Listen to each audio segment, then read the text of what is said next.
Like I was super fortunate to play with those dudes and learn from them, and it took me forever to like understand what I was even doing. Like into my 20s in groups, I was just like mashing the drums and doing all that stuff, but like I had these fundamental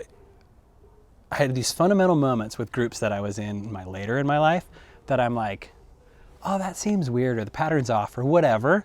And I realized that like all of that shit that I had learned was from being around like Terry and Chad and Matt, and just kind of, it was weird because like you didn't, you didn't think that, you wouldn't think that there's any like structure out of that stuff, because it was so, that bird is like so weird.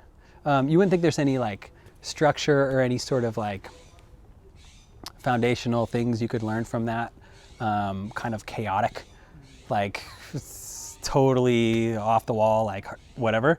But it was, and you know how being a musician's like, not that we were all math rocky or anything, but like there's a technical component that I was learning that I didn't realize I was learning. I was just like, oh, this is part C. Yep. Jump into part B. Like now we're going to the pre-chorus or whatever. And so I didn't understand. I just thought, this is just how we as a group of 4 or 5 dudes talk about how to structure a song. But I didn't really realize that that was like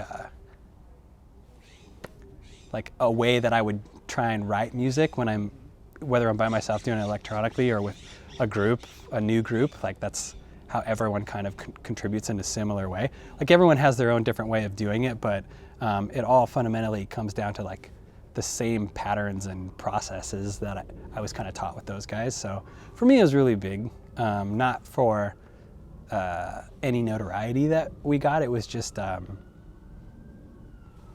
guess it just kind of helped me be able to create